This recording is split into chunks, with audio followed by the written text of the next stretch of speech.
At 5 o'clock on a September afternoon, Ronald Torbay was making preparations for his third murder. He was being very careful.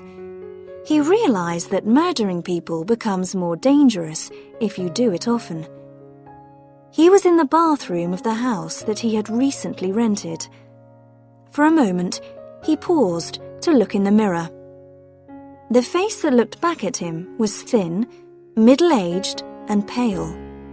Dark hair, a high forehead, and well-shaped blue eyes. Only the mouth was unusual, narrow, and quite straight. Even Ronald Torbay did not like his own mouth. A sound in the kitchen below worried him. Was Edith coming up to have her bath before he had prepared it for her? No, it was all right. She was going out of the back door. From the window, he saw her disappearing round the side of the house into the small square garden. It was exactly like all the other gardens in the long street. He didn't like her to be alone there.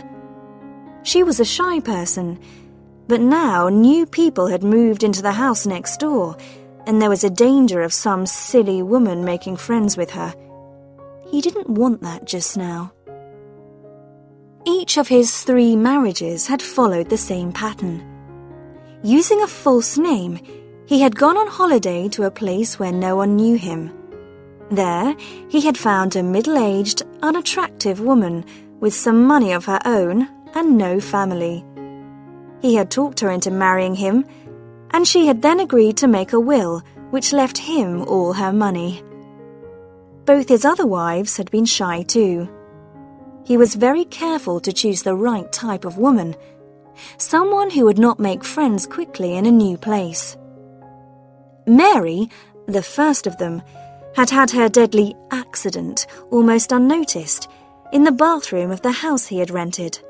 A house very like this one, but in the north of England instead of the south. The police had not found anything wrong. The only person who was interested was a young reporter on the local newspaper. He had written something about death in the middle of happiness and had printed photographs of Mary's wedding and her funeral, which took place only 3 weeks after the wedding. Dorothy had given him a little more trouble. It was not true that she was completely alone in the world, as she had told him. Her brother had appeared at the funeral and asked difficult questions about her money. There had been a court case, but Ronald had won it, and the insurance company had paid him the money. All that was 4 years ago. Now, with a new name, a newly invented background, and a different area to work in, he felt quite safe. From the moment he saw Edith, sitting alone at a little table in the restaurant of a seaside hotel, he knew she was his next subject. He could see from her face that she was not happy, and he could also see that she was wearing a valuable ring. After dinner, he spoke to her. She did not want to talk at first, but in the end, he managed to start a conversation. After that, everything went as he expected. His methods were old-fashioned and romantic, and by the end of a week, she was in love with him. Her background was very suitable for Ronald's purpose. After teaching at a girls' school for 10 years, she had gone home to look after her sick father and had stayed with him until he died. Now, aged 43, she was alone, with a lot of money, and she didn't know what to do with herself. 5 weeks after they met, Ronald married her, in the town where they were both strangers. The same afternoon, they both made a will, leaving all their property to each other. Then they moved into the house which he had rented cheaply because the holiday season was at an end. It was the most pleasant of his marriages. He found Edith a cheerful person, and even quite sensible. except that it was stupid of her to believe that a man would fall in love with her at first sight. Ronald knew he must not make the mistake of feeling sorry for her. He began to make plans for her future, as he called it. Two things made him do this earlier than he intended. One was the way she refused to talk about her money. She kept all her business papers locked in a desk drawer and refused to discuss them. His other worry was her unnecessary interest in his job. Ronald had told Edith that he was a partner in an engineering company, which was giving him a long period of absence. Edith accepted the story, but she asked a lot of questions and wanted to visit his office and the factory. So Ronald had decided that it was time to act. He turned from the window and began to run water into the bath. His heart was beating loudly, he noticed. He didn't like that. He needed to keep very calm. The bathroom was the only room they had painted. He had done it himself soon after they arrived. He had also put up the little shelf over the bath, which held their bottles and creams, and a small electric heater. It was a cheap one, with 2 bars, and it was white, like the walls, and not too noticeable. There was no electric point in the bathroom, but he was able to connect the heater to a point just outside the door. He turned on the heater now and watched the bars become red and hot. Then he went out of the room. The controls for all the electricity in the house were inside a cupboard at the top of the stairs. Ronald opened the door carefully and pulled up the handle which turned off the electricity. He had a cloth over his hand so that he would not leave fingerprints. Back in the bathroom, the bars of the heater were turning black again.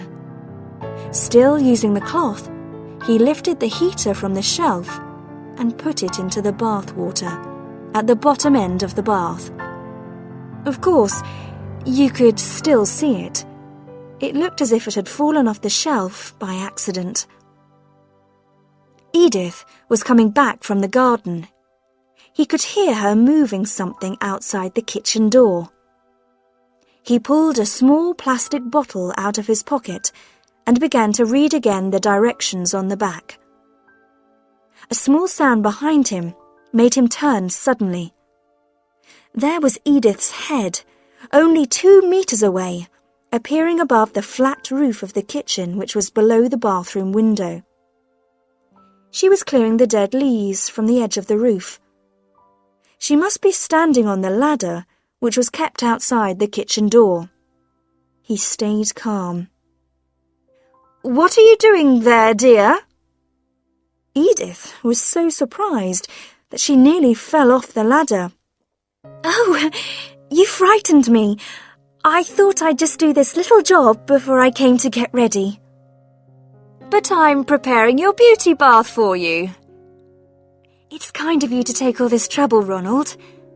"Not at all. I'm taking you out tonight, and I want you to look as nice as, possible." "Hurry up, dear. The bubbles don't last very long, and like all these beauty treatments, this one's expensive. Go and undress now and come straight here." "Very well, dear." She began to climb down the ladder. Ronald opened the little bottle and poured the liquid into the bath. He turned on the water again, and in a moment the bath was full of bubbles, smelling strongly of roses. They covered the little heater completely. They even covered the sides of the bath. Edith was at the door. "Oh, Ronald, it's all over everything, even on the floor." "That doesn't matter. You get in quickly before it loses its strength. I'll go and change now. Get straight in and lie down. It will give your skin a bit of colour." He went out and paused, listening. She locked the door, as he expected. He walked slowly to the electricity box and forced himself to wait another minute. "How is it?" he shouted. "I don't know yet. I've only just got into the bath. It smells nice." His hand, covered with the cloth, was on the controls. 1, 2, 3, he said, and pulled the handle down. A small explosion from the electric point behind him told him that the electricity had gone off. Then, everything was silent.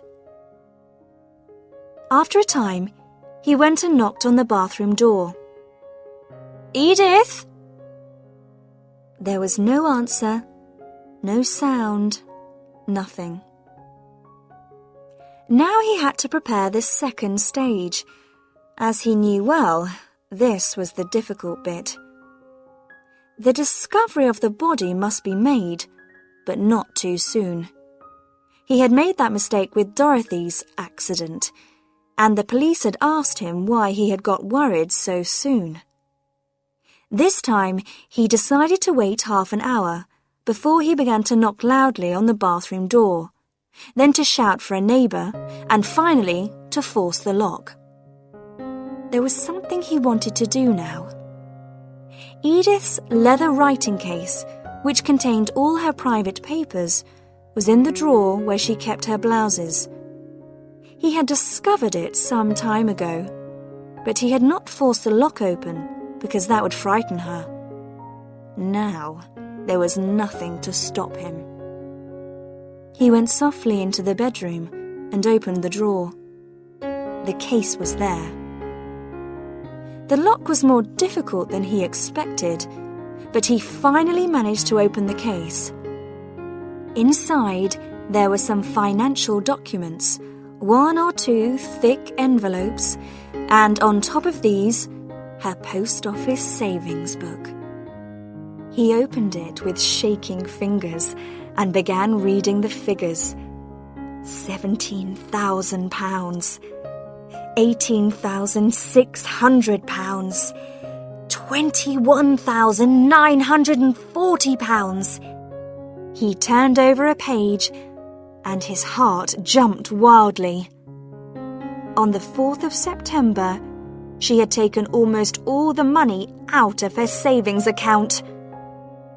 Perhaps it was here, in these thick envelopes. He opened one of them. Papers, letters, documents fell on the floor. Suddenly, he saw an envelope with his own name on it, in Edith's writing. He pulled it open and saw in surprise that the date on the letter was only 2 days ago. Dear Ronald, if you ever read this, I am afraid it will be a terrible shock to you. I hoped it would not be necessary to write it, but now your behaviour has forced me to face some very unpleasant possibilities. Did you not realise, Ronald, that any middle-aged woman who has been rushed into marriage to a stranger will ask herself about her husband's reason for marrying her? At first, I thought I was in love with you. But when you asked me to make my will on our wedding day, I began to worry. And then, when you started making changes to the bathroom in this house, I decided to act quickly. So I went to the police. Have you noticed that the people who have moved into the house next door have never spoken to you?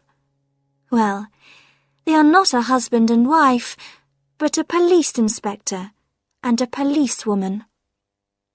The policewoman showed me 2 pieces from old newspapers, both about women who had died from accidents in their baths soon after their marriages. Both pieces included a photograph of the husband at the funeral. They were not very clear, but I was able to recognize you. So, I realized that it was my duty to agree to do what the inspector asked me to do.